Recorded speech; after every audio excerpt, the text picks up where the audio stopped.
Há muito tempo, a literatura vem discutindo, tematizando diversas formas de adoecimento que atingem o corpo feminino, né, que atingem o feminino. Ora, falando, né, da mulher numa condição de fragilidade, e, portanto, muito mais suscetível ao adoecimento, especialmente psíquico, ora combatendo os estereótipos da loucura como uma patologia intrínseca ao feminino. Agora a gente pode ir para o 2, Sul. Freud já questionava, sem pretender responder totalmente à questão, o que desejava uma mulher. E quando ele faz isso, ele abre um caminho para a elaboração de uma porção de perguntas a propósito da condição feminina ao longo do processo civilizatório. Retomando Freud, Lacan propõe o feminino como sendo uma das posições adotadas pelo ser falante. Ele chama de posição não toda, de falta permanente, que coloca em cena a castração contingencial experimentada por todos os seres humanos. Foucault, na sua obra Loucura e Civilização, vai mostrar que a loucura e o desequilíbrio são produtos culturais e que dependem da sociedade na qual ele se desenvolve, na qual se constrói. É importante a gente saber que essa falta permanente, né, para a psicanálise, ela não é biológica, ela não é moral, ela é antes uma condição de estrutura da ordem da linguagem, né? É uma posição de falta do feminino que tem muito mais a ver com essa relação com o falo que, por sua vez, não é o pênis, mas um significante simbólico que representa o poder. A pesquisadora brasileira Viviane Badiotto-Botton, na abertura da sua pesquisa, eu vi, aliás, que a Viviane está ali, é uma responsabilidade. Eu li a pesquisa dela, que é super interessante, e ela diz, na abertura da pesquisa, né, ela tem uma pesquisa sobre histeria, né, ela chama a nossa atenção para a introdução de novos mecanismos de controle modernos e capitalistas dos corpos das populações urbanas, e, nesse caso, dos corpos das mulheres, né? O controle, o cuidado e a intervenção sobre elas foi fundamental no processo de organização da sociedade, né, em termos de trabalho, de produção, de consumo, assim como foi a expansão desse modelo de organização para as colônias, né? A forma como as vidas individuais se organizaram pelo ritmo do trabalho, né, fundamental para que funcionassem esses novos estados nacionais. Slide 3, Su. Partindo, então, dessas reflexões sobre o adoecimento psíquico e sobre a loucura atribuídas à mulher, que eu venho aqui propor um olhar em direção a algumas obras de escritoras emblemáticas, eu não quero usar a palavra canônicas, que por motivos que eu explico depois, né, escritoras emblemáticas de países africanos de língua portuguesa. Nesse primeiro encontro, eu queria apresentar escritoras de Cabo Verde e, no segundo, de Moçambique. Eu tenho investigado outros países africanos, mas o tempo que a gente tem aqui, eu selecionei, sobretudo, esses dois países que eu venho estudando, que eu venho investigando com o apoio dos integrantes desse grupo de pesquisa do qual eu falei. Agora a gente pode ir para o slide 4.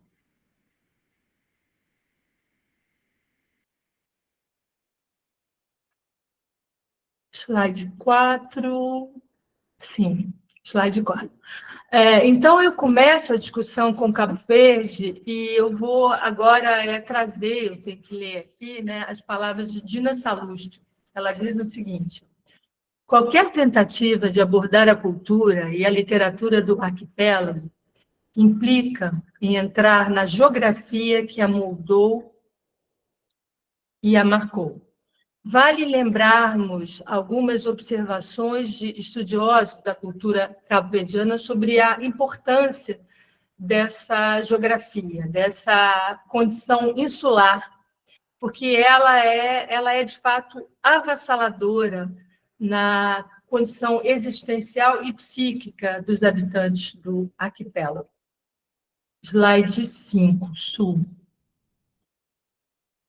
O relacionamento do sujeito do sujeito poético, sobretudo, porque a gente vai estar falando aqui de textos literários, né, com o espaço da ilha, deriva dessa ideia, né, desse conceito que a gente pode chamar de insularidade, que, ao fim e ao cabo, né, se a gente tiver que escolher uma definição, na verdade, há várias definições, eu vou falar sobre esses múltiplos aspectos da insularidade, mas ele se traduziria, né, num sentimento de solidão e nostalgia que o ilhéu sente, né, que ele experimenta diante do isolamento e dos limites dessa fronteira líquida, né, que separa esse ilhéu do mundo, né? Cabo Verde são 10 ilhas e algumas ilhotas, e a literatura, como a gente vai ver, ela tem essa ideia da insularidade como uma peça fundamental, né? Então, os próprios escritores vão falar sobre esse estado de angústia, de ansiedade que está no bojo dessa geografia. Slide 6 agora, Sul. O sentimento de insularidade ele vai se mostrar, ele vai se evidenciar, em primeiro lugar, na geografia, como eu disse, né, em função do isolamento, mas em função também de uma série de elementos que vão agravar esse isolamento, né? São as secas intensas, o próprio abandono do sistema colonial, porque do momento em que se percebe que não há como haver plantações em Cabo Verde, claro que vai haver todo um abandono do sistema, né? E Cabo Verde vai funcionar como um entreposto comercial, né? Essa insularidade vai se relacionar também com a imigração, pela necessidade que os habitantes vão ter de buscar trabalho fora do arquipélago. Isso durante todo o período colonial, começando no final do século XIX e tendo, assim, digamos, grandes vagas migratórias a partir já do início do século XX. Então, toda uma ideia de evasão que vai marcar o arquipélago e que vai se traduzir numa frase que eu acho assim interessantíssima e que ao mesmo tempo, parece que é um maná para a própria criação literária, que isso é dito pelos próprios escritores, né? O que se vivenciava na cultura? O drama de ter que partir e querer ficar, ou de ter que ficar e querer partir.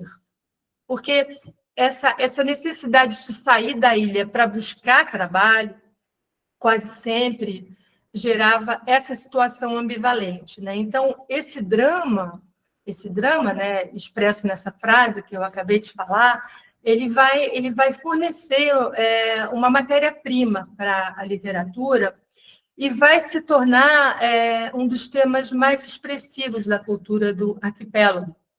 E a gente vai poder ver isso no poema já de um dos primeiros poetas importantes do arquipélago, né? Porque, ao lado do tema da imigração, a gente vai ver o tema do evasionismo e durante algumas gerações, né, a gente vai perceber que esse tema é recorrente.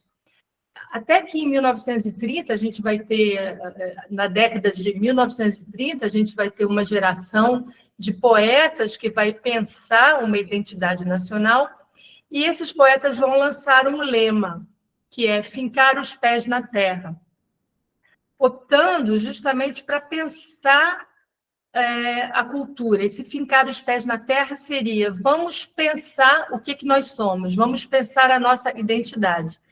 Claro que isso também tem a ver, em relação ao Cabo Verde, tem uma porção de especificidades no que se refere aos demais espaços africanos, né, da colonização portuguesa, né? Cabo Verde foi um arquipélago que fez a sua colonização, era um espaço desabitado, né? Então, diversas etnias foram sendo levadas para lá, e é um espaço, digamos assim, até virar um país, vai ser um espaço colonizado, em que vai surgir uma língua crioula, e uma língua crioula que vai fornecer uma base para essa identidade, diferente de Angola, diferente de Moçambique, em que havia inúmeras línguas. Não, ali a gente vai ter o surgimento de uma língua de identidade, né, de identidade cultural. Então, quer dizer, voltando ao tema da insularidade, né, todos esses elementos também vão ser importantes para se pensar uma identidade cultural e retomando também aquilo que a Dina Salustio, que foi a escritora com a qual eu abri a reflexão sobre Cabo Verde, ela diz o seguinte, ela diz também uma frase muito expressiva, né? Uma das formas de entender conceitos de insularidade é considerando como uma espécie de camisa de força que lhe tolhe os gestos. Olhem só que coisa interessante. Ela vai dizer que a insularidade ela está ligada a essa sensação de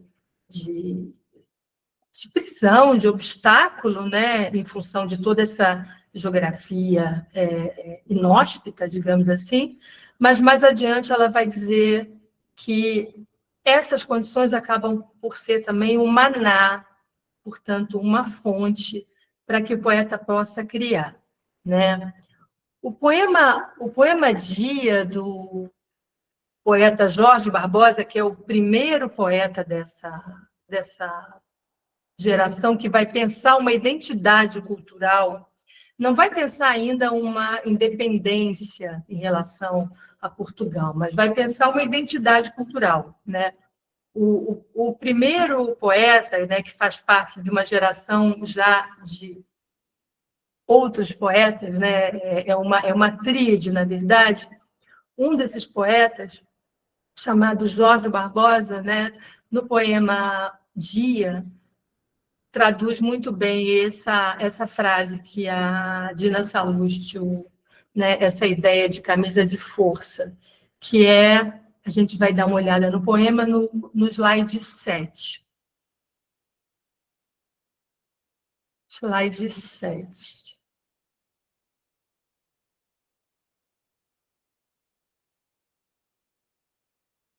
Tereza, eu já abri o slide 7, não está aparecendo aí, não?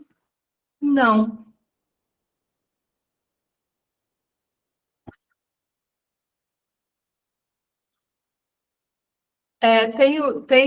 Tem alguma coisa na frente dele, mas agora eu acho que já está. Não está? Eu não pude botar uma letra muito grande, porque senão iam ficar vários slides, mas slide 7 estava bom lá, Su, o 7, e Dia, o poema Dia, né?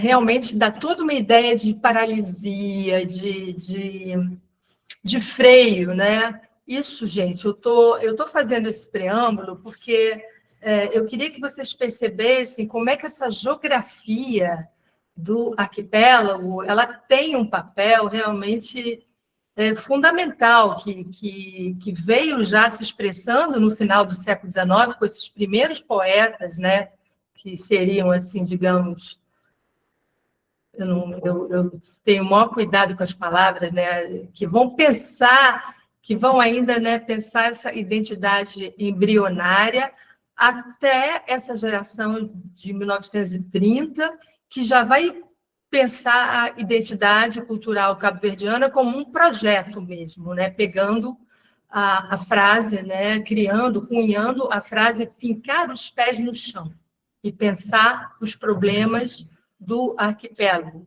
pensar as fraquezas e as forças do arquipélago. Claro, uma identidade não pode ser feita só com fraquezas, né?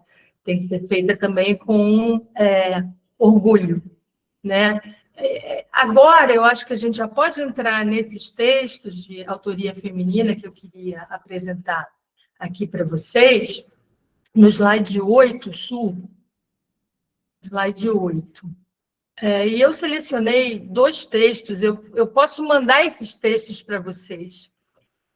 Eu tenho aqui os PDFs, talvez eu devesse ter mandado antes, mas um dos textos é um romance, então dificilmente as pessoas teriam tempo de ler antes, sobretudo nesse momento de fim de ano, com tanta coisa acontecendo, né? Mas esse primeiro conto, talvez vocês tenham tempo de ler até o nosso próximo encontro, né? E esses 2 textos que eu selecionei da literatura cabo-verdiana, né? Primeiro, eu vou falar do conto A Casa dos Mastros, cujo nome é bastante significativo, publicado em 1989 por Orlando Amaryllis. A primeira ficcionista importante, ela não é a primeira ficcionista do arquipélago, houve outros nomes. Na verdade, a gente sabe que muitas mulheres escreveram, mas a essa altura todo mundo sabe que quase sempre a boa parte dessas mulheres foi silenciada, foi apagada, até mesmo do próprio cânone nacional, né? Então, essa primeira ficcionista importante do arquipélago, chamada Orlando Amaryllis, nascida em 1924, ela então vai nos oferecer uma reflexão sobre esses aspectos aqui do sofrimento, né? E nessas 2 obras, eu vou falar também de uma obra da Dina Salustio, esse nome do qual que eu trouxe inicialmente, né, porque ela é também ensaísta, mas eu vou citar o romance dela chamado A Louca de Serrano, que vai ser publicado em 1998, e ela é a primeira romancista nascida em Cabo Verde, não, perdão, nascida em 1941, ela é a primeira romancista importante, digamos assim. Eu tenho sempre cuidado em falar que é a primeira, porque, voltando aqui a essa ideia, e pouco importa ser a primeira, né? Mas é a primeira que tem essa visibilidade, né? Nessas 2 obras, então, a gente vai encontrar muitos aspectos que vão nos permitir aproximar do fantástico como um modo narrativo, como um gênero narrativo. Esse é um debate questionável, né? Se a gente pode falar do fantástico como gênero, né? Os temas da violência contra a mulher, da insubmissão das personagens femininas, do sofrimento, da loucura e, sobretudo, da insularidade, sobre a qual eu acabei de falar, né? São temas que vão dominar essas narrativas, né? Assim como o fantástico, né? Abrindo aqui a criação para esses mundos imaginários e distorcidos, né? Esses mundos imaginários e distorcidos, característicos do fantástico, de modo geral, permitem que nós exploremos temas tabu, né? Temas que são tabu, temas desconfortáveis. E esse foi um gênero explorado, né, pela autoria feminina, o tema do fantástico, pouca gente fala disso, desde o século XIX, né? Então, começando com Orlando, né, agora já no slide 9, Orlando ela é conhecida por tematizar, ela tem 3 livros de contos que ela vai publicar. Vejam que as mulheres sempre demoram, né, a publicar. Ela nasce em 24, mas ela vai, quer dizer, naquele tempo, né?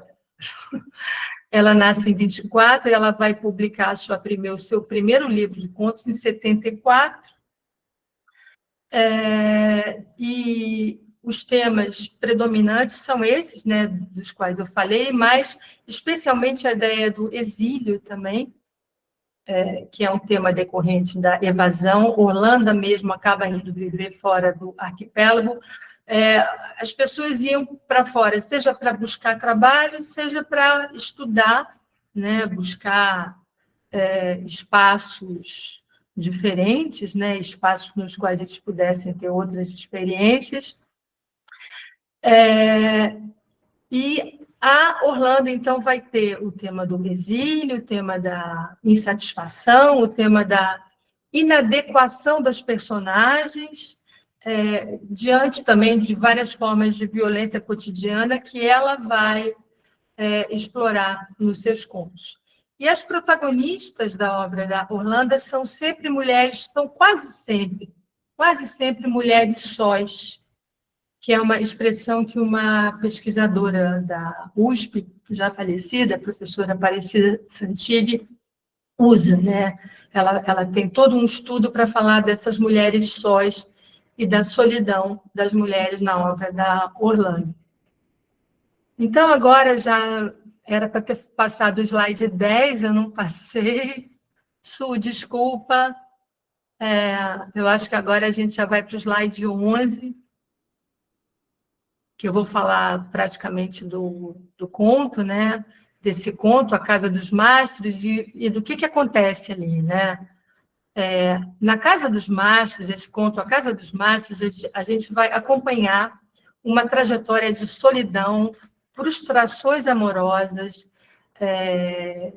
tudo dentro de uma casa. O conto se passa praticamente todo dentro da casa, né? E a gente vai acompanhar as frustrações dessa jovem que vive com o pai e a madrasta, e as cenas vão se desenvolver, né? Todo o tempo dominadas por uma atmosfera de amargura, abandono, secura e, sobretudo, violência, né? Trata-se de uma família burguesa, de boas condições financeiras. Cabo Verde, a situação colonial, como eu precisava mostrar aqui para vocês, a situação colonial vai se caracterizar de uma outra forma. Assim, o surgimento de uma elite burguesa vai ser mais evidente nesse espaço, até por causa do abandono do sistema colonial, né? E agora, já no slide 12, eu já começo a falar um pouco da narrativa, então eu tenho ali algumas palavras-chave, né? Já, assim, a narrativa já vai se abrir com imagens de formigas adiando o projeto, imagens de uma moringa seca colada com cimento. É como se essa narrativa ela vai dando o tempo todo pistas para que a gente perceba, né, essa secura, né, e essa série de vidas falhadas, né, vidas interrompidas, né. E a gente vai descobrir, a uma dada altura, mais ou menos no meio da narrativa, talvez um pouco antes, que essa voz narradora que conta essa história é a de uma morta, né? Quando a gente percebe que é a voz de uma morta, né, a gente se sente desconcertado, né? E essa ideia de um estranhamento vai nos desnorteando cada vez mais, até porque a narrativa, ela embora seja linear em termos dos eventos, ela vem o tempo todo entremeada com esses signos, né? Com essas situações ligadas a informações que vão entrando ali sobre pessoas ligadas a essa família que também vivenciaram essa situação de abandono, de frustração, em todos os sentidos, né? Essa percepção da voz de uma morta, né, que causa toda essa ideia de desconcerto, estranhamento, a gente vai perceber, num dado momento, que esses acontecimentos só podem vir à tona porque são acontecimentos extremamente violentos, né? Eu já vou falar desses acontecimentos. Esses acontecimentos só podem vir à tona porque são acontecimentos muito sérios e acontecimentos que ficaram clandestinos, que ficaram em segredo. Então, não há como a gente deixar de pensar aqui em toda aquela ideia que o Freud desenvolve quando ele vai falar do estranho, né? Eu vou falar um pouco mais sobre isso, mas antes eu queria dizer que a gente vai conhecer nessa narrativa uma série de mulheres, quer dizer, existe uma protagonista, essa jovem, chama-se Violette, mas a narrativa vai sendo entremeada por pequenas histórias, né, cortadas, né, de mulheres que também viveram, né, essas vidas sem história, e a gente percebe que a própria narradora se matou, né? Então, são violências em cima de violências, e que ela se matou por causa de um abuso, por causa de uma violência, né? Então, voltando a essa ideia da categoria do estranho, né, nomeada por Freud, a partir de uma observação, né, ele vai pegar a palavra Heimlich, e a palavra unheimlich, né, é uma palavra que designa, é uma palavra alemã que vai designar aquilo que é conhecido e, ao mesmo tempo, que deve permanecer em segredo. Essa ideia, que é aparentemente contraditória, ela fica mais clara quando Freud conclui que unheimlich é o assustador que muitas vezes habita o familiar, não é? Revelando para nós um espaço que é, ao mesmo tempo, próximo, conhecido, quer dizer, próximo, né? E estranho, né? O Freud vai desenvolver isso nesse artigo e vai apontar as implicações existentes entre o estranho ou inquietante com o recalcado, né? Quer dizer, aquilo, então, que vai sendo recalcado justamente porque não é possível suportá-lo, né? Quando Freud vai estudar os diversos usos da palavra Heimlich, ele notou um que é idêntico ao seu oposto, né? Ele percebeu que essa palavra não era unívoca, que ela podia, portanto, repetindo, né? Porque eu acho que não é tão simples entender. Algumas pessoas já devem ter bastante familiaridade com o conceito, mas talvez nem todos, né? Ele poder significar o que é familiar e agradável e, ao mesmo tempo, que está oculto e clandestino, né? Eu vou citar aqui o próprio Freud, eu acho que esse trecho que eu sublinhei. Portanto, Heimlich é uma palavra que desdobra o seu significado, tendo em vista uma ambivalência, até finalmente coincidir com o seu contrário, o unheimlich. Dizemos desse modo Heimlich de algo que se torna sinistro porque revela aquilo que o sujeito recalcava ou desconhecia de si mesmo, né? Então, essa protagonista ela vai vivenciar uma série de situações de violência sexual nas quais se atualizam simultaneamente a descoberta do prazer, do desejo, né? E um sofrimento emocional intenso, né? Ela é inicialmente abandonada pelo noivo, com quem ela não chega a ter nenhuma relação, mas ela é abandonada por causa de um mal-entendido. Depois ela é abusada pelo padre da paróquia, no qual ela vai buscar conforto. Depois, ela acaba matando a própria madrasta, a gente vai falar um pouco disso, e ela é abusada pelo primo, né, no qual ela buscou amparo. Eu acho que eu não falei ainda sobre isso, né? E após essas várias violações, ela vai mergulhar numa vida cada vez mais árida e solitária. E eu acho bobagem essa coisa de spoiler, porque uma obra, ela se faz, né? Eu acho que ela se dá na leitura, não é naquele plot, naquele, né, enredozinho que a gente apresenta. Eu, pelo menos, não tenho problema nenhum com alguém me contar a história, né? Porque a gente frui ali no texto, né? E ela acaba morrendo de inanição numa poltrona na casa dos mastros, essa onomástica, né, ela não deixa dúvidas em relação a esse domínio, né, a esse poder patriarcal que foi sendo, né, que vai sendo exercido por gerações nessa família. Agora, o slide 13. 13, Su.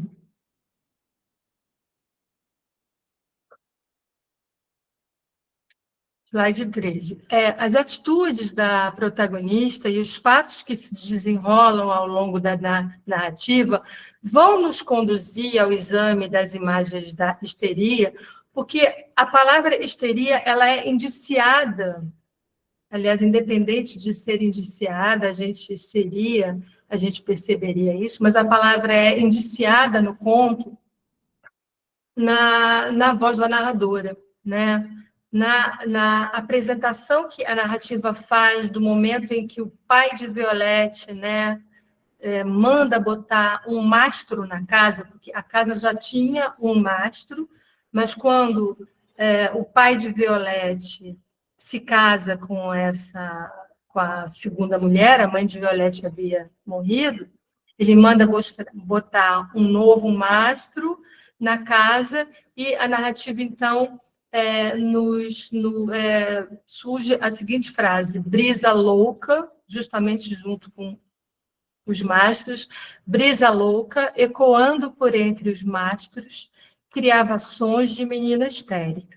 Em seguida, na cena em que Violette ataca a madrasta, Violette vai atacar a madrasta porque eles estavam na mesa comendo, ela, o pai e a madrasta, e ela faz um barulho com a sopa, e o pai se irrita e se levanta, parece que aparentemente irritado com o barulho da sopa na colher, e quando ele se levanta para sair, a mulher dele, a madrasta da Violette, meio que se levanta para tentar impedir ele de sair ou pedir para ele ficar, até porque todos sabem que frequentemente ele sai de casa para encontrar outras mulheres, então é como se a mulher tivesse, de algum modo, tentando impedi-lo de sair, pelo menos essa noite.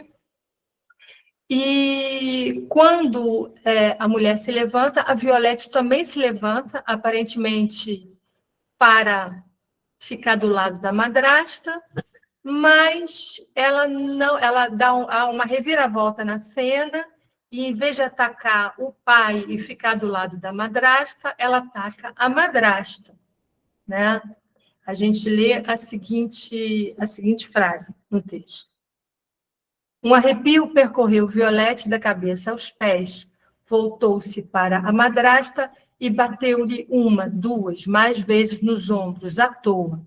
Correu para a porta, abriu-a e bradou. Eu grito, ouviram? Eu grito. Já se encontrava na rua e, num histerismo desesperado, clamou. Isso tudo está no texto, né? Então, a palavra histeria vai sendo retomada, né?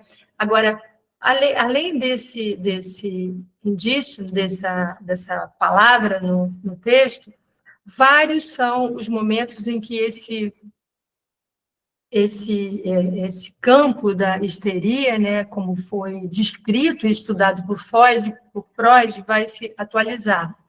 Há toda uma atitude há vários desmaios, há uma recusa de alimentação, ela vai sonhar com cobras, ela vai expressar várias vezes uma atitude de descontrole, de insatisfação, vai haver toda uma culpa em relação à sua sexualidade, e toda uma sedução à dramatização, quer dizer, são elementos que vão ser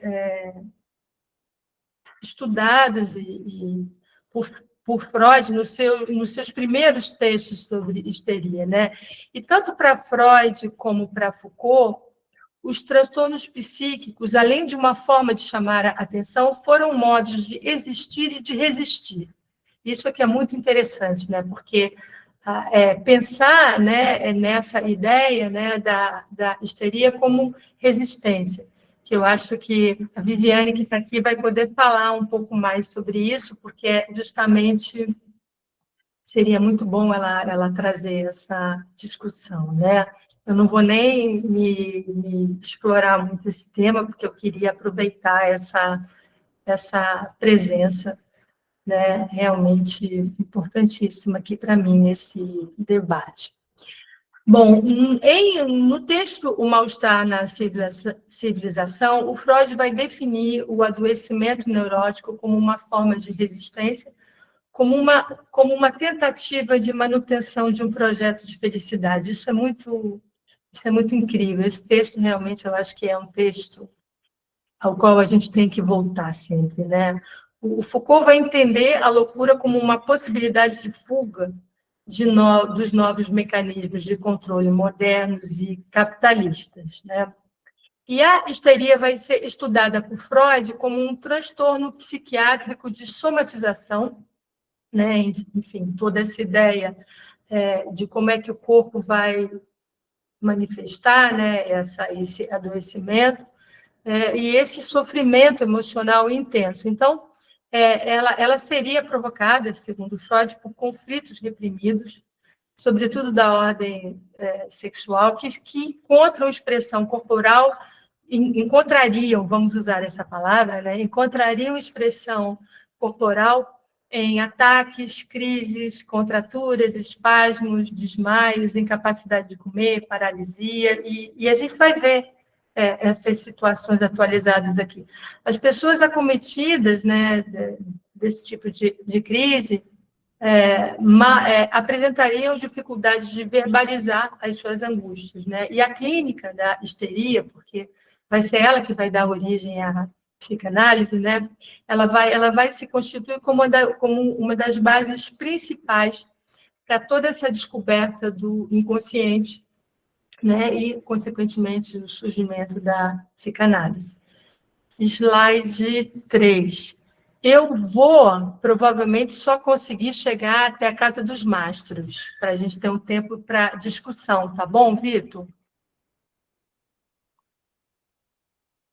Não sei se o Vitor está aí. Claro, sim, estou aqui. Slide 14. A minha leitura, né, a nossa leitura, eu falo nossa melhor, porque eu também discuti isso com o grupo de pesquisa, né, das imagens do sofrimento psíquico e da histeria nesse texto. Ela entende, né, esse sofrimento como uma reação à repressão, ao controle e à violência patriarcal, né, experimentados pela mulher cabo-verdiana e exacerbados pelo ambiente insular, pela secura, pela aridez, pelo silêncio que domina a maioria das cenas, né? As personagens, elas podem até falar, mas não há diálogo, não há um diálogo no texto. A gente vê, assim, monossílabos, né? E, eventualmente, gritos, como nessa cena na qual a Violette vai se levantar e acabar desferindo várias bengaladas na madrasta, e a madrasta vai acabar morrendo, e depois ela vai procurar o padre para se confortar e vai acabar sendo abusada pelo padre, né? assim, é como se houvesse uma vontade de potencializar essa condição histérica, né, com a condição insular do arquipélago, né? Então, esses sintomas de adoecimento vão aparecer como uma reação e como uma forma de insubmissão, como apontaram Freud, como apontou Foucault, mas assim, vemos que o que predomina no texto é a morte e o sofrimento. Quer dizer, em termos o texto faz uma denúncia, mas o nível da revolta fica no plano daquilo que a gente está falando com Freud no mal-estar, né? Que toda forma de adoecimento acaba sendo também uma forma de resistência, uma forma de tentar, ainda que frustrada, né, uma forma de tentar manter um projeto de felicidade, né? E agora no slide 15, em 1993, a histeria deixou de ser vista como doença, né, tendo a medicina e a psicanálise redirecionado seus sintomas a outras palavras classificatórias e ordenamentos da psique, né? Embora a palavra tenha sobrevivido como um adjetivo atribuível a todos os humanos, a significância, quer dizer, o próprio Freud, várias décadas depois, ele vai estudar a histeria no contexto também masculino, mas embora a palavra tenha sobrevivido como um adjetivo que pode ser atribuído a todo mundo, a todos os seres humanos, a sua significância ela vai permanecer realmente atrelada ao feminino. Isso a Viviane vai estar aqui querendo muito ouvir ela falar, né?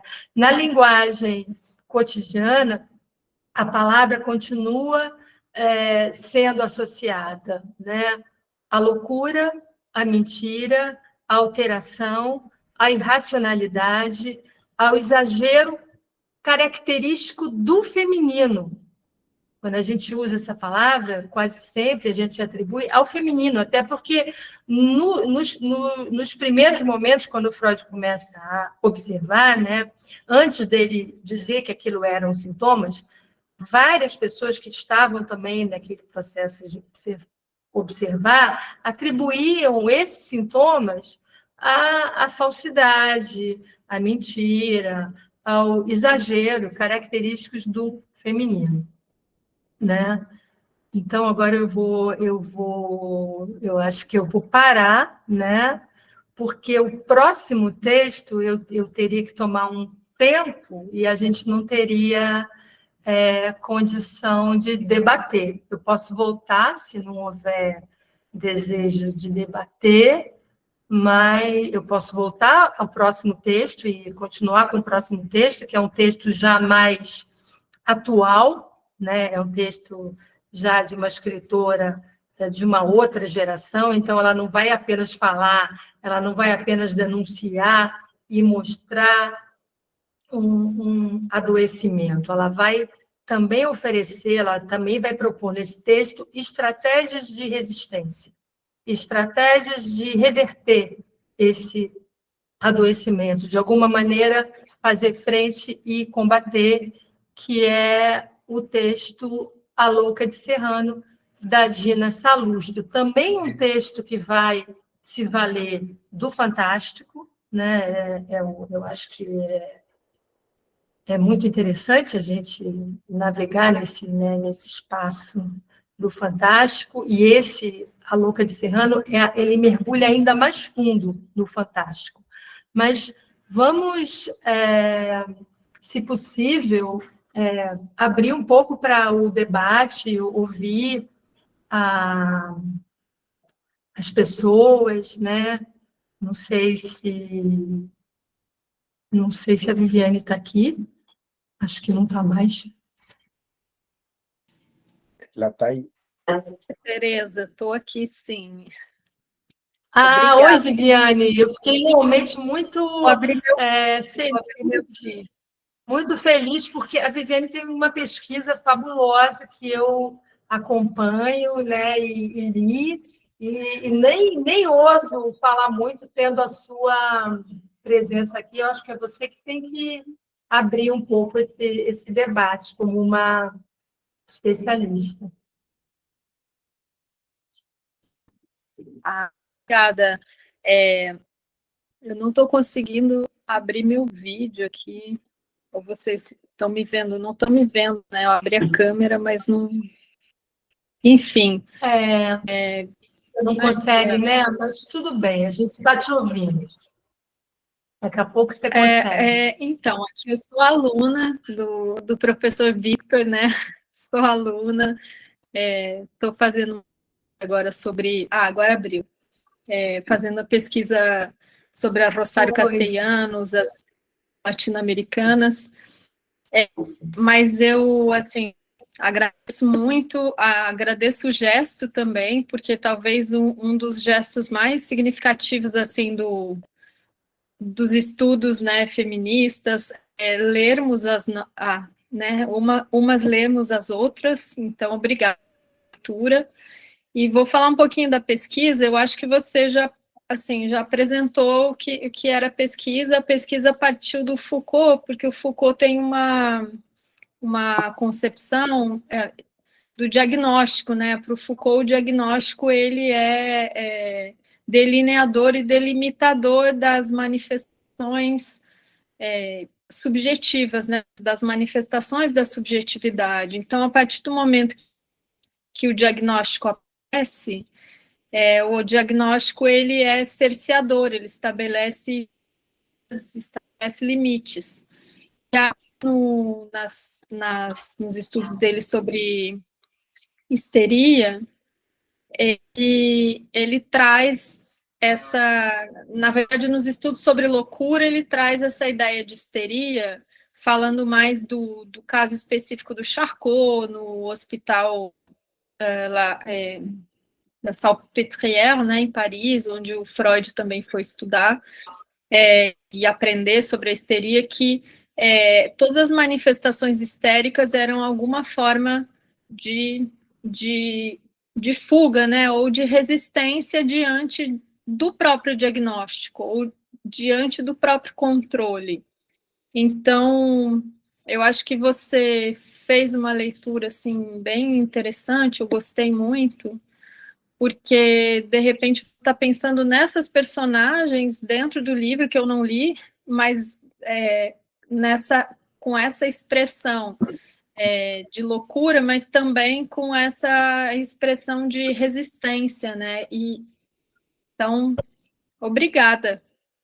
Eu é que agradeço, porque eu quero justamente falar mais da tua pesquisa no próximo texto, porque ele é um texto em que ela inverte essas categorias, em que você não aceita esses estereótipos, né? Que é o que a sua pesquisa faz, né? Você vai adiante e você quer justamente positivizar, né, esses estereótipos, mostrar que esses estereótipos são potentes, que eles não podem ficar numa situação de subalternidade. E a louca do próximo texto já é uma outra geração. A louca é a mais lúcida, né?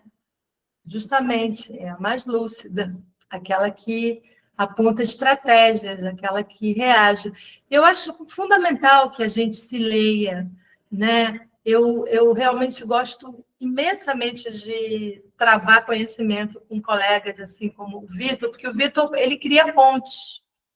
E hoje eu vejo as pessoas realmente muito isoladas nas suas pesquisas, assim. E as pesquisas, você pode até ter um grupo de pesquisa, mas é importante trazer outras vozes, outras pessoas que estão pesquisando há mais tempo um determinado tema, né? Então, eu vou convidar você para falar no meu grupo, se você tiver uma brecha no seu tempo também, né? Você topa, agora eu já coloco você no agradeço muito. Agradeço, claro. Eu é que agradeço. Puxa vida, fiquei realmente muito, muito contente com essa surpresa. Vitor é bom. Vitor, só boas surpresas, Vitor. Fala aí. Nada, eu que agradeço o privilégio de conhecer vocês, todos vocês, e bom, e a gente senta para debater temas que nos interessam, e bom, e as pessoas que interessam vão aparecendo naturalmente, né? A gente não precisa fazer muito esforço, né? Não sei se eu concordo, eu vou ter que discordar de você. Eu acho que Bom. Para você pode ser naturalmente, porque você tem essa coisa naturalmente simpática, né? Eu acho que ajuda, né? Mas eu não acho muito natural, acho difícil esse interesse pelas pesquisas dos colegas, e eu acho fundamental ouvir. Eu quero continuar ouvindo a Viviane aqui e as demais pessoas, até porque eu posso não ter sido clara em alguns momentos, e aí é importante ouvir você. E agora quase já Seria interessante. Por exemplo, Juliana, que fez uma apresentação agora, né, que trabalha também temas mais ou menos parecidos, não é, Juliana? Sim, trabalho como escritora que fala sobre mulheres, também mulheres subalternas, mulheres que estão à margem. É uma escritora mexicana que escreve sobre narcoliteratura e traz as histórias, né, representa, por meio de seus personagens, a história de várias e várias mulheres, em condição também de subalternidade, de mulheres que estão à margem da sociedade, que não têm suas vozes valorizadas, enfim, dialoga de alguma maneira com o tema. Mas essa primeira escritora, na verdade, ela é de uma geração praticamente, né, 1924, né? Depois dela, outras mulheres já têm uma outra visão. Sim, Essas mulheres subalternizadas rapidamente vão deixando de ser. Sim, exato. Sim. Rapidamente. Né? Porque eu acho, Viviane, que a gente está tendo cada vez menos mulheres subalternizadas. Ou, na literatura, elas aparecem subalternizadas, mas as estratégias para mudar isso vão sendo acionadas o tempo todo. É o que eu tenho percebido, não só nessas obras contemporâneas, mas na literatura brasileira também. A própria Ana Maria Gonçalves, eu tenho acompanhado muito, é uma obra realmente belíssima, O Defeito de Cor. Eu só tenho um certo problema com o título, ainda não demorei a ler o livro por causa do título. Né? É um título que, né, um pouco, eu não sei vocês, mas eu demorei a responder a esse título, né? Mas, Viviane, queria te ouvir um pouquinho, se você tiver ainda tempo. Então, eu estava sendo cobrada aqui, né, para falar. Então, queria falar um pouco assim já que abriu a oportunidade, essa pesquisa que eu fiz é uma pesquisa encerrada entre aspas, né? Porque nenhuma pesquisa é encerrada, assim, e coincidiu que foi justamente no período da pandemia. Então, assim, a pesquisa ela tinha uma proposta de trabalhar os arquivos da medicina psiquiátrica brasileira. Não era uma pesquisa literária, era uma pesquisa histórica, né? Era para ver os documentos. E aí acabou se encaminhando como a Biblioteca Nacional fechou, não podia fazer, né? Não foi possível fazer a pesquisa de arquivo. Então eu fiquei trabalhando mais assim sobre o que se dizia sobre a histeria, mas sempre de uma perspectiva não psicanalítica, ou não negando a psicanálise, mas não querendo trabalhar tanto, mas tanto do ponto psicanalítico ou apenas tocando aquele início que foi o início do contato do Freud com as histéricas, né? E partindo dessa ideia de como esse conceito, ou essa quase uma etiqueta, né, foi colocada e foi incorporada pelas mulheres. Então, eu acho que quando aparecem personagens histéricas na literatura, de alguma maneira também é uma apropriação, principalmente mulheres histéricas formuladas por escritoras mulheres, né, mulheres que escrevem, também é uma apropriação da loucura que foi tanto negada e tão rejeitada pelas sociedades e que foi tentado cercear dessa cultura supostamente atribuída ao feminino. Histeria, né, tem essa raiz do termo grego útero, né, e estero, que é o útero, e justamente quando as escritoras se apropriam desse termo para criar personagens histéricas, de alguma maneira, ficando também essa histeria como um atributo negativo, trazendo essas personagens ou jogando para a imaginação do leitor, das leitoras, não só uma identificação de sentimentos negativos, mas também a própria potência dessa condição que anteriormente foi etiquetada e que agora é auto-reivindicada ou auto-atribuída, assim. Tá. Você pensa que, de algum modo, quando se valem dessa expressão, desse conceito, né? Ele vem, há 3 momentos em que a palavra aparece e ela é etiquetada como histérica, menina histérica e não sei o quê. Mas, é claro, não dá para ver só isso, mas você acha que o uso da palavra, de algum modo, reforçaria esse estereótipo da histeria como um atributo do feminino, partindo dessa ideia ainda da primeira tópica do Freud, da histeria? Porque ela é uma mulher do seu tempo, assim como Freud é um homem do seu tempo. Ele próprio, eu acho que se ele pudesse viver mais, ele já teria uma outra visão, a partir de estudos, a partir de observações, a partir de um outro tempo, né? Naquele tempo. Então, eu queria assim, saber, porque eu faço questão de que as pessoas saibam que essa mulher é uma mulher nascida em 1924, enquanto você pode ter uma pessoa como a Simone de Beauvoir questionando tudo isso, mas é uma pessoa. De modo geral, as mulheres estão pensando aquilo mesmo. Estão reiterando essa ideia da mulher como um ser, né, digamos, mais suscetível ao adoecimento, mais descontrolada, mais frágil não no sentido físico, mas frágil intelectualmente. Tanto que o Freud diz o tempo todo, a mulher não é capaz de sublimar, a mulher não é capaz de portanto, criar arte, a mulher não é capaz de pesquisar, a mulher não é capaz de fazer nada que leve a essa ideia, né, de que ela sublima, né? Só o homem, a mulher seria menos capaz. E a partir da experiência, ele veria que não é bem assim, né?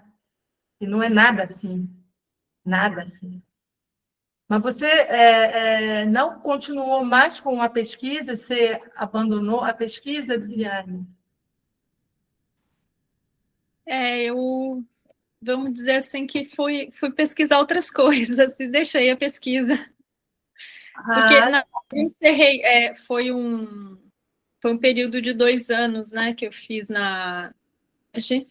e foi justamente o período da pandemia, foi um pós-doc, assim, e foi justamente nesse período. Então, acabou, e aí eu fui fazer outra pesquisa, inclusive entrei na ciência da literatura e estou fazendo um outro doutorado E voltei a ser estudante e aluna agora, É trabalhando muito bom. É a melhor coisa, porque com você está escritoras. no lugar de questionar, de aprender, que é muito mais agradável, né, do que você ficar ali, né, lendo isso, lendo aquilo, comparando. É, muito bom, muito bom. Eu vou voltar a esse lugar quando eu me aposentar, agora, daqui a 6 meses.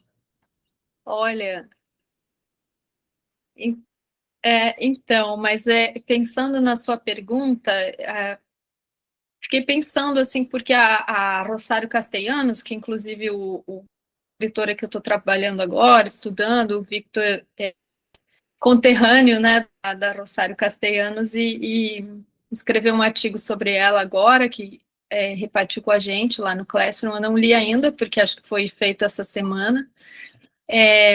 E ela também é de 1925, então é um mesmo período, claro, em outro território, em outro lugar, mas eu fiquei pensando em que medida a referência poderia ser uma resistência consciente, digamos assim, chamar as personagens de histérica poderia ser uma maneira de fugir, ou seria fazer justamente, digamos assim, um movimento patriarcal, masculinizador de colocar a etiqueta. E aí teria que... Eu jogo de volta para você. O que você acha, assim, se você acha que... Eu esqueci de dizer uma coisa fundamental. Essa mulher acaba sendo violentada pelo pai. O pai, no final, antes dela sucumbir, entrar num estado de mumificação, paralisia mesmo, que é esse adoecimento total, o pai entra no quarto, ela pensa que é que é o primo que está voltando, com quem ela tinha tido mal ou bem, aquilo era uma via de escape para ela, daquela vida dela solitária, e ela só descobre que é o pai depois que ele sai e ele faz um barulho que era típico da voz dele. E a partir daí, então, é que ela entra nesse estado de inanição. Então, a gente pode ver isso como uma punição, mas não só dela, porque ela sofre tanta violência que ela não pode ser... Ela é muito mais uma vítima do que outra coisa. Ela é vítima do primo, ela é vítima do padre em quem ela vai buscar apoio, ela é vítima do contexto insular, que é extremamente... né? Então, eu acho que existe um caráter de denúncia, mas eu vejo essa narrativa ainda presa a uma situação dessa condição da mulher muito dependente, né? Muito de tudo que gira, ela não é capaz de... Mas, ao mesmo tempo, ela é aquela que mata a madrasta, aquela que se levanta, ela tenta o tempo todo se insurgir contra isso. A gente está vendo ali uma insatisfação crescente. E essa insatisfação, de algum modo, essas várias insatisfações acabam sendo uma grande denúncia, né? É uma insatisfação que tem motivo, porque ela é calada, ela é silenciada, ela é só, ela está numa sociedade, enfim. Então, como quase tudo na cultura cabo-verdiana, ambivalente, sabe? Tem uma ambivalência. E tem o fantástico, que é o espaço, por excelência, para você poder pensar no inconsciente, né? Aquilo que não pôde vir à tona, né? E que vai vir, né? Essa sociedade, que é uma sociedade quase que primo casa com primo, também tem uma coisa da geografia social do arquipélago, sabe? São 10 pequenas ilhas, as famílias são todas Então, tem várias outras situações que o texto está apontando. Situações geográficas, não só ligadas à questão do espaço, mas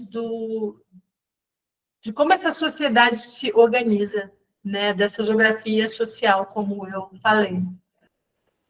E é importante que essa geografia venha à tona. São sempre as mulheres que vão falar disso. Os homens falam desses dramas, digamos, que não entram no espaço do segredo. E as mulheres são aquelas que vão evidenciar esse espaço do estranho, do segredo. Isso é que eu acho o grande trunfo da obra. Você está falando da obra que o título é Na Casa, né? Eu fiquei pensando nesse espaço do doméstico também, né? Que é o espaço da casa, o espaço do feminino, das mulheres. Então, de repente, essa abertura para o espaço da casa.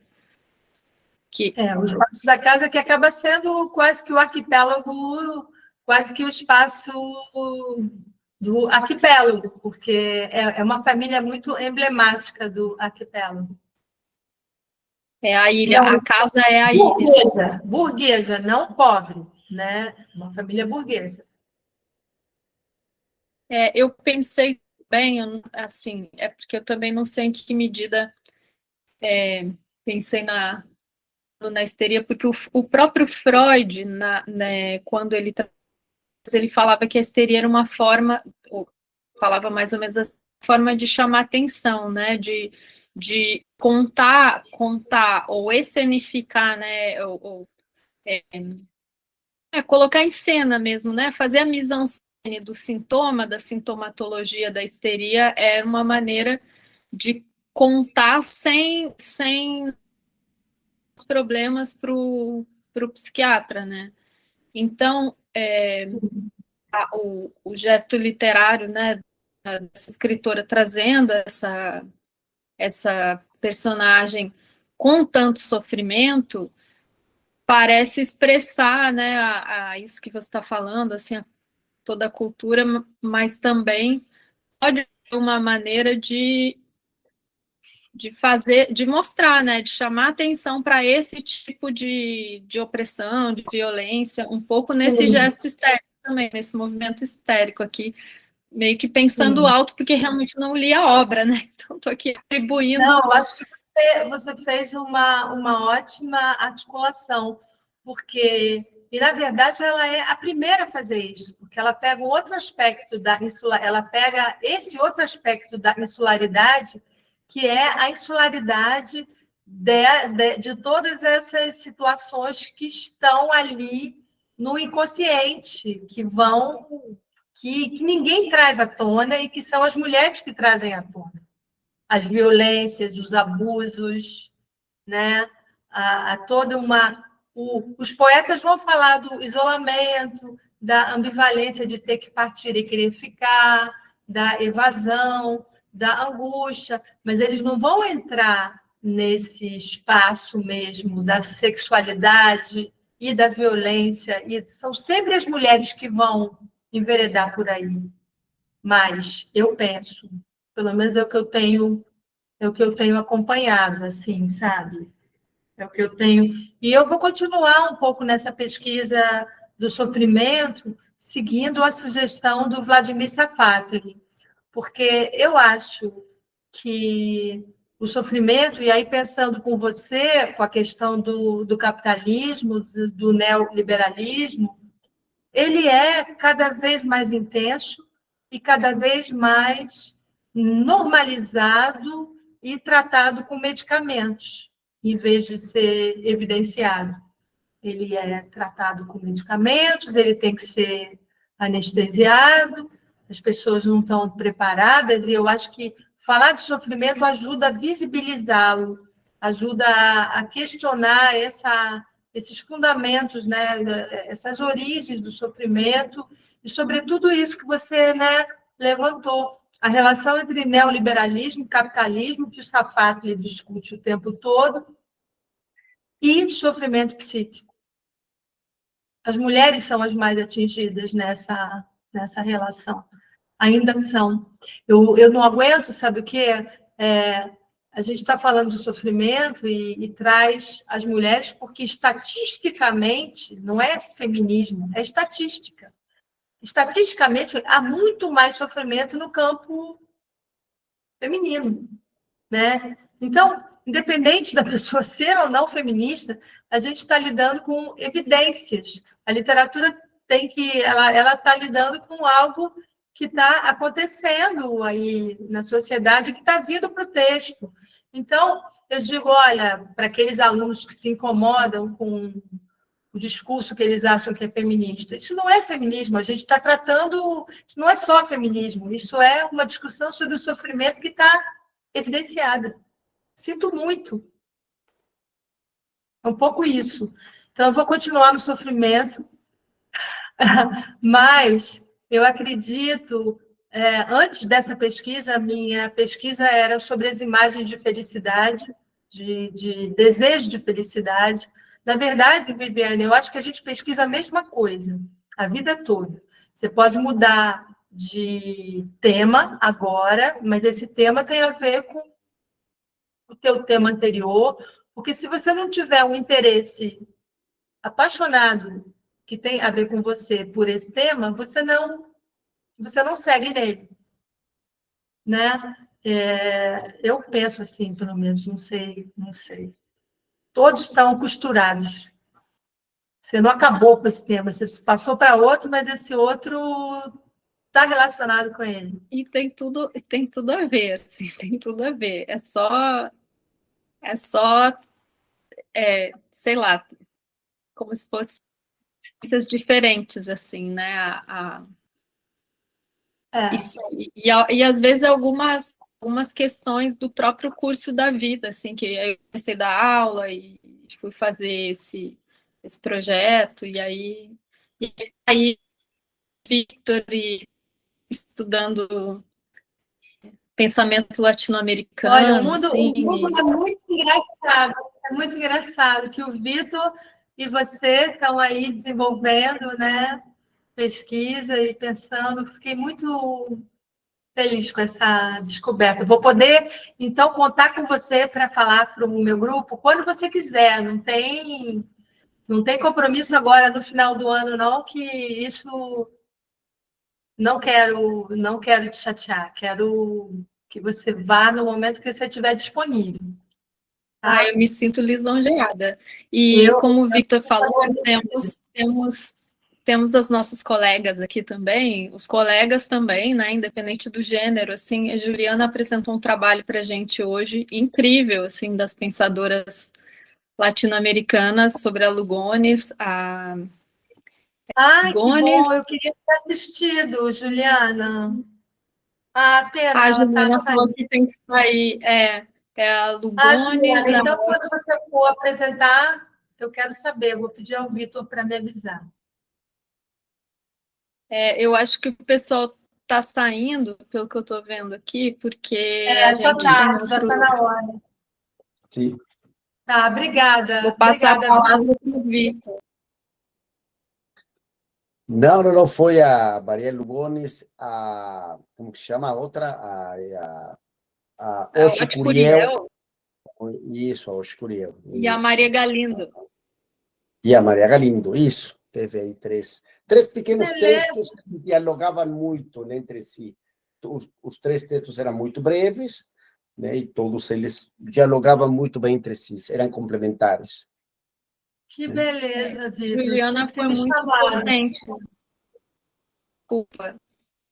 Tinha que ter me chamado. Me chama no próximo para eu poder assistir. Ótimo. Não, eu escrevi, Viviane, um texto que um amigo que lá no México tem uma pequena revista, e aí eu escrevi ontem de manhãzinha uma espécie de crônica, depoimento, assim, do tamanho de um pequeno artigo jornalístico, 6.000 caracteres com espaços. Aí já passei no Classroom, Teresa, eu vou te mandar por aqui também o textinho. É uma pequena crônica, você lê rápido. Será que eu consigo ir? Eu te mando Eu te mando por aqui como se diz, no WhatsApp. Ah, no WhatsApp é melhor. Isso, é um esse texto ano- pequeno, né? Porque é uma pequena crônica, não é? Ah, que legal. Esse ano é o centenário, né, da Rosário Castellano. Isso. Já te mandei, Tereza. Legal. Obrigada. Já apareceu aqui. O computador ele vem, o WhatsApp vem tudo. Por isso que eu fico meio Sim. desnortada. Eu não consegui parar com isso vindo. Por isso que eu pedi para a Su passar o PowerPoint. Sou um pouco atrapalhada com isso. Mas, ó, Vitor, mais uma vez, obrigada. Você é um colega muito importante. Nada. Eu que agradeço aí o carinho e a admiração que tenho pelo seu trabalho, Tereza. Então, é uma honra estar aqui. É uma honra estar aqui escutando e aprendendo, né? Porque eu sempre estou aprendendo aí. Eu sempre tive também, o com você. privilégio de trabalhar num lugar fantástico onde só tem colega qualificado. Você senta para escutar qualquer colega de língua, de literatura, de qualquer coisa, e você sai com ideias, sai rico de bibliografia, de debates, de coisas, né? Você é ótimo. Mas que entusiasmo. Eu preciso disso. Muito obrigada, Vitor. Muito obrigada, Viviane. Muito obrigada, a Su. Aí, Nada. Sara, que ficou até que está aqui agora. até agora, Sara Moreira. Sara, Isso. obrigada. Ficou até Numa aqui. segunda-feira de chuva agora. Obrigada. Tá? Tá certo. Um abraço. Beijo. Tchau, Beijo tchau. grande. Tchau, tchau, Vitor. Tchau, Su. Tchau. Tchau.